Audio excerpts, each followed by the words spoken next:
Hello everyone, I'm Wilcomax, and today we're going to be talking about Crisis Battlesuits in the T'au 9th Edition Codex. With a cat releasing or spoiling most of the information in the T'au Codex on the T'au subreddit, as well as some Games Workshop previews, we have most of the information we need to take a look at what's new with the Battlesuits, how they can be buffed, and what are good interactions for them within 9th Edition. Alright, let's get going. Okay, first off, let's take a look at the Crisis Battlesuit profiles. First up, we have the 8th Edition Codex profile. It moves 8, weapon skill 5, ballistic skill 4, strength and toughness 5, 3 wounds, and 2 and 3 attacks respectively for the Chazve, or the Sergeant if you want to call it, in Space Marine terms. Leadership 7 and 8, and a save of 3. Rumored 9th Edition, I say rumored because someone has basically transcribed the Codex into a document online, so we're going to have to go on a leap of faith here, is that they've gained 2 inches of movement, as well as an extra wound, an extra attack, and some extra leadership. This 2 inches of movement is what I want to talk about first, because it is awesome in my opinion. An average advance, so the D6 of 3, we'll put a Crisis Suit into the center of the board for either a Dawn of War or Hammer and Anvil deployment, and as we'll talk about in a little bit, it can be made better by a Cold Star commander who auto-advances them 8 inches. So looking here, this is a Dawn of War deployment from Grand Tournament 2021. If you look at the blue lines on the screen here, this is assuming your Crisis Battlesuit is deployed as player B right up on the edge of your deployment zone. And if you advance and you roll a 3 in your advance, 13 inches total, you're over the center of the board, past a little bit of the first objectives. If you use your Cold Star Commander buff, 18 inches total, you move far past that, and you're starting to verge into territory where you can start scoring points for things in player A's deployment zone, engage, or even attempting other secondaries. Now, back to the profile changes. That extra wound helps increase the survivability against damage 3 weapons, although it may make damage 2 weapons more efficient, so they're not wasting a shot on it. So 2 shots takes down a suit efficiently, and you're not wasting the wound. Leadership, yeah, it's going to help prevent a morale test taking place if you lose 3 models. No modifiers applied. But if we start to see leadership becoming a thing, and that being modified, maybe Chaos Space Marines are going to do this, Night Lords, it may play a minor impact, but still a nice little buff. And speaking of buffs, I want to talk about one of my favorite things of the new Codex, and that is the interaction between commanders in a variety of suits and Crisis Battlesuits. So commanders in the T'au Codex are now able to give targeted buffs to Crisis Battlesuit units. So you can see here, we've got them listed out. So a commander in a Crisis suit, and they all happen in your command phase. So in the command phase, it's pick a unit. It's much like a Chapter Master targeting, except it's commander targeting for a buff for a Crisis suit. So the commander in a Crisis suit, tactical acumen, essentially allows you to shoot and charge after falling back and ignoring modifiers on ranged attacks. So any hit modifiers. Fairly nice, although I don't think I'll be running too many commanders in Crisis suits. Cold Star, I really liked it, and I hinted at it earlier. Aggressive tactics. So if that unit starts within 9 inches of the commander, and this can be expanded out via other means, either by a sept or relics, until the end of the turn, the unit auto advances 8. So that's where you get that 18 inches of movement right off the hop or during a later turn, which I think is incredible. And especially if you're playing a Montka philosophy, which is you want to be mobile, you want to be in your opponent's face giving pressure in turns 1 through 3, this is awesome. Commander and Enforcer, I really like this one too. Resolute Fire Base. You're giving your Crisis Core unit OPSEC. Awesome, awesome, awesome. You're going to have your Fire Warriors, they're going to go out there doing the business, but they're going to die. And they'll probably die quickly, or they'll survive, but not enough to contest an objective. So when you need to pinch a unit, you can give your Crisis Core units OPSEC. So as it says, in your command phase, you can do this in sequencing before the end of the command phase. So you can give a Crisis unit that is on an objective OPSEC and potentially steal it for the points at the end of that command phase for your score. I love it, and I'm sure going to take an Enforcer commander from my list.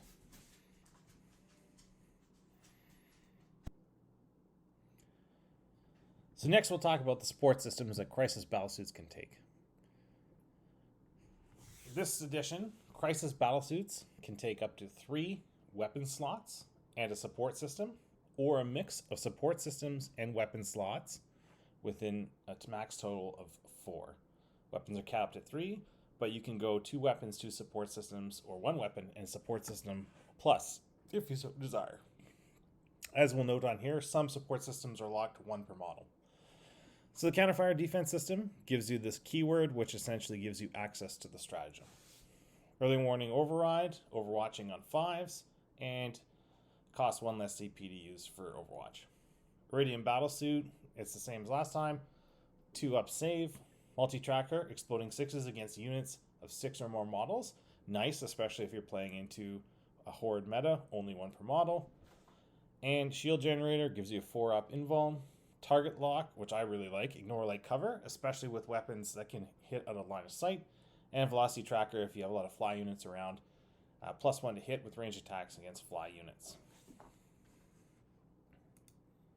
Next, we're going to talk about the Crisis Battlesuit weapons that it can take. And first, we're talking about the ones that I think, and especially if you go onto the T'au and Warhammer competitive subreddits, you'll see an excellent article that someone posted doing the math, which is far beyond my skills, of Crisis Battlesuit weapons and the best chances they have against light infantry, heavy infantry, and other targets. So, Crisis Battlesuit weapons, light infantry type targets. They can take air bursting fragmentation projectors, burst cannons, and T'au flamers, what I've put into this category. Range of 24, assault D6, strength 4, so relatively minor strength, AP -1, but that can be improved via Monka, and damage 1, but it can blast and it can target units that are not visible to the bearer. So you got a bit of indirect with your crisis suits, which I think is great. Burst cannon, in this edition we have 6 shots assault now, strength 5, no AP. Again, you can try and pump that up via a couple means. Damage 1, and the flamer, which is awesome, 12-inch range, D6 +2, 401, and as it's a flamer, it auto hits the target. So just give you a bit of a visual on what the ranges would be like when you put it on that same map that we talked about earlier. So we have our advancing distances on the left, and because they're all assault weapons, you can use them even if you advance. So these ranges here are saying as if you didn't move out of your deployment zone and you're on the line. The airburst fragmentation projector can reach just to the edge of player A's deployment zone from player B. So if that crisis suit moved into no man's land, it's definitely reaching into player A's deployment zone. And especially as it can target things out of line of sight, you're going to start to see quick range into almost all areas of the map in the quarter that you're in. Burst cannons, they can range about 75% through no man's land, and the flamer, as is shown, is a bit short range as per flamers. But 12 is nothing to sneeze at, especially when you see a bit of later where you can combine stratagems for shooting and moving. Next, we'll talk about the heavy infantry weapons, or the big punches that the crisis suits can take. They can take cyclic ion blasters, which can overcharge, fusion blasters, plasma rifles, and missile pods. So cyclic ion blaster, 18 inches as up ahead, or before rather, everything's assault. So the cyclic ion blaster, assault 3, strength 8 or 7, depending if you're overcharging it, AP 2, and then the damage changes on the overcharge. So for the, it's like plasma. If you have a hit roll of 1, you're going to suffer a mortal wound after shooting with it, but you're going to gain that extra strength and extra damage. This AP can be improved as well through a variety of means, Modka being one of them. Fusion blaster, 18 inches, assault 1, so just 1 shot, -4, D6, and within half range, D6 +2.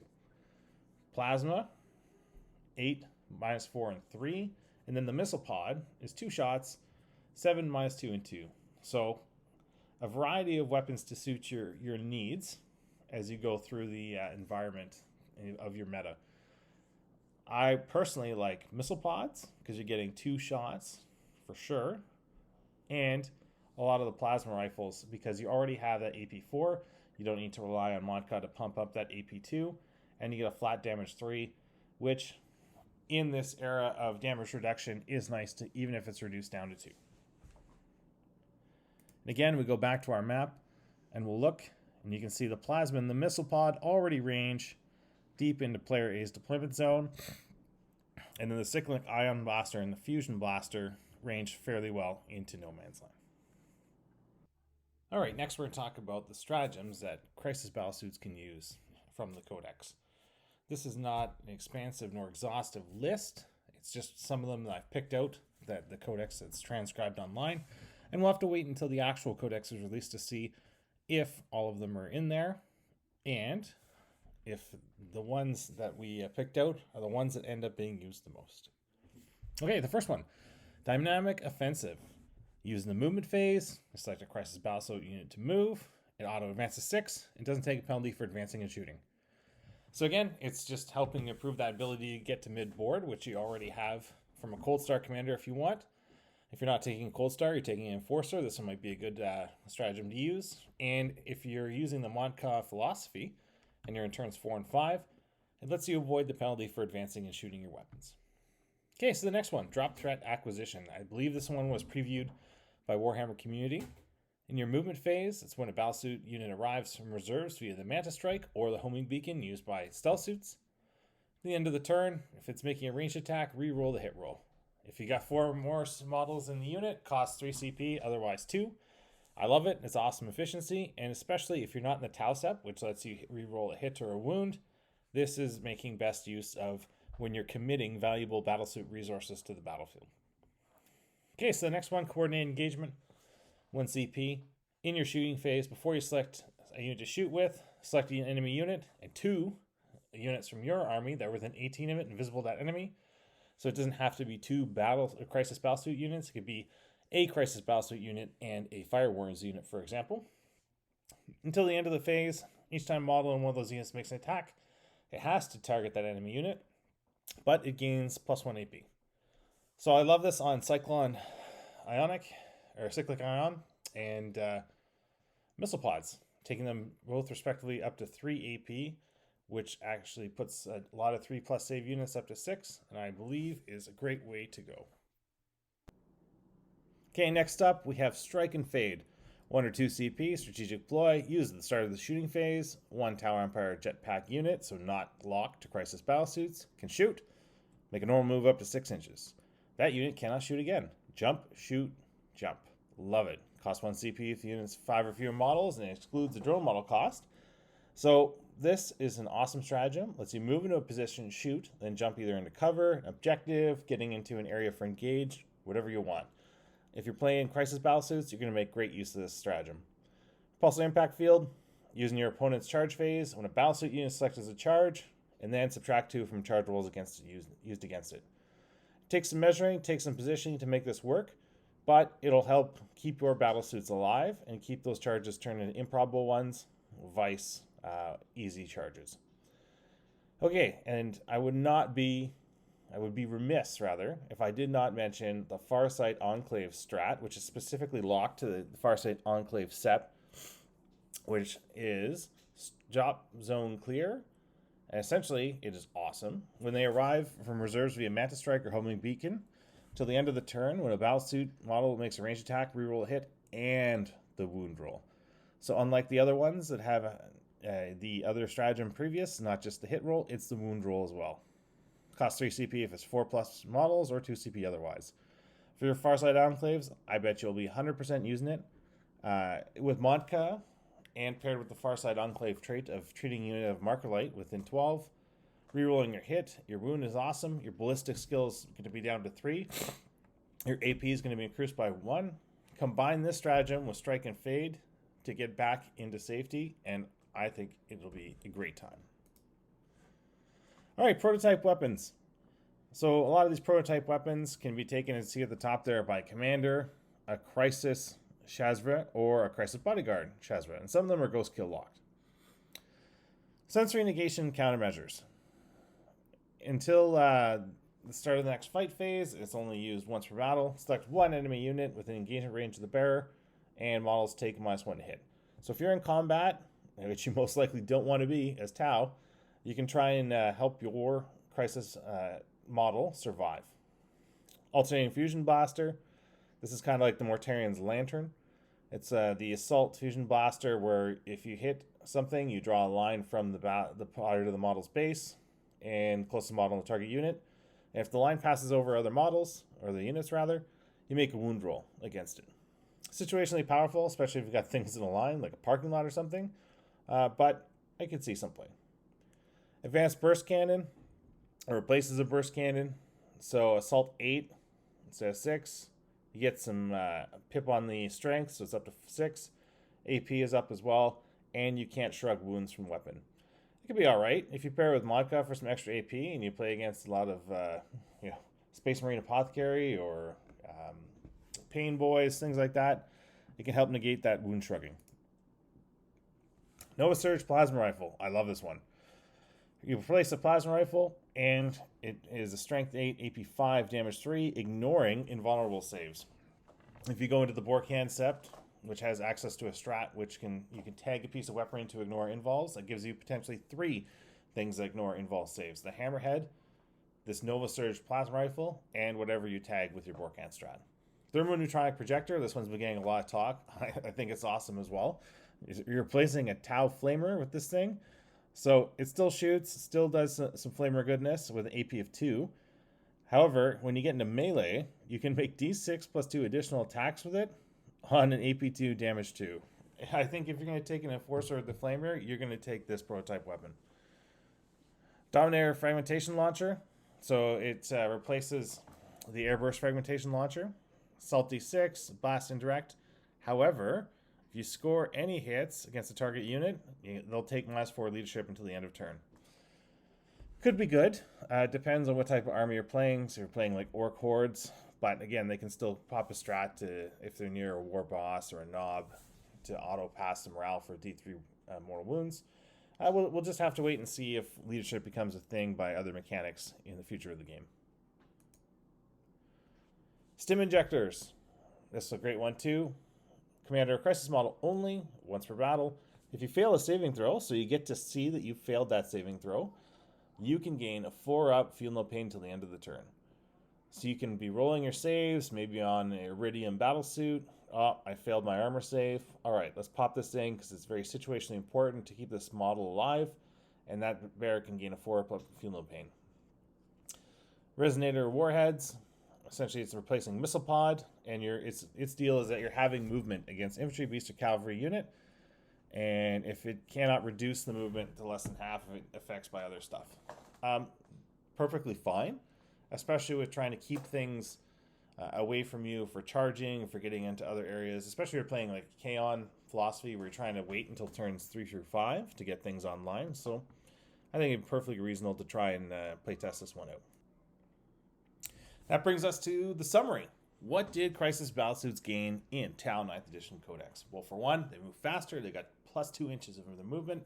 They got another wound, a little bit of better leadership, another attack. Most importantly, the stratagems and interactions are awesome. Stratagems enable them deep striking turn 1, as well as rerolls for their hits, and if you're in Farside Enclaves, the wound roll, as well as jump, shoot, jump stratagem to allow fire and movement to keep your battlesuits mobile.